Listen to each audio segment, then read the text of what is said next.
Hey guys, welcome back to a brand new video. I'm RexFinance, and as I'm sure you're already all aware, unfortunately, 2 Russian missiles hit inside of Poland's territory. Now, Poland is a NATO member, which is why this is such a huge deal. So far, it's pretty unclear what exactly happened and how this went down. We don't know if this was a purposeful attack by Russia to test NATO's boundaries and see how far they can go without NATO retaliating.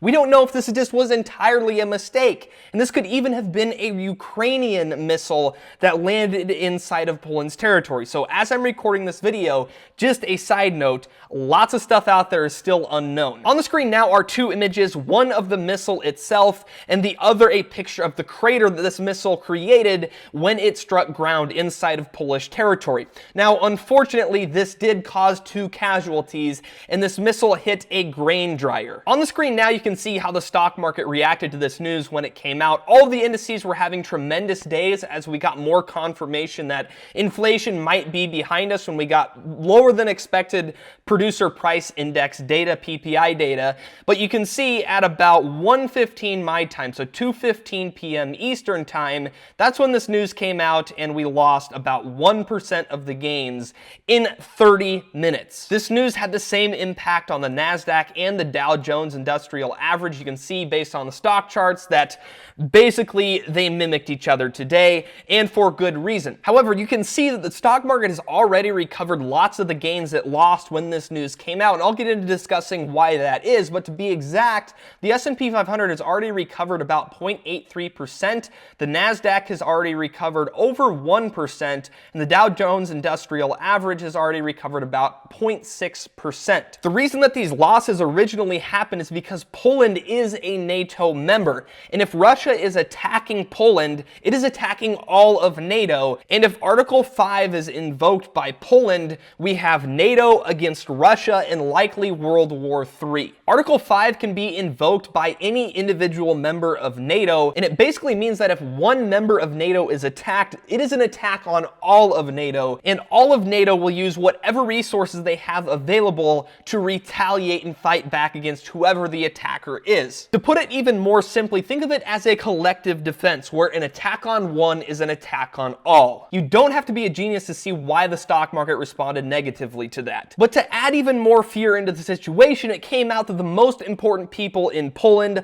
all of Poland's leaders, were set to hold an emergency meeting after this news came out, and the Pentagon even came out and said that they would defend every inch of NATO territory after reports that Russian missiles killed 2 people in Poland. A nearby nation, Estonia, added that this news was most concerning and that the country is working closely with Poland and its allies, and that Estonia is ready to defend every inch of NATO territory. We are in full solidarity with our close ally, Poland. So you can see how this could really escalate very, very quickly. However, after the markets had more time to digest this information and more news came out, that is why we've seen the stock market recover lots of its losses that we saw earlier in the day. If we go back to this tweet that I showed you at the beginning of this video, and we look at the second picture in particular of this partial fragment of the missile, there have been different news agencies and different military experts out there that have come out and stated that this is a Ukrainian S-300. This missile is technically Russian-made, but it is used by Ukraine. So that's where we kind of get this misleading headline where we need more clarity about what exactly is going on, because yeah, Russian missiles hit inside of Polish territory, but maybe it was actually Ukraine that had fired these missiles, because Ukraine is actually the party that uses these missiles despite the fact Russia manufactures them. There was also a Ukrainian reporter that took to Twitter and said that my sources in the services, the military services, say that what hit,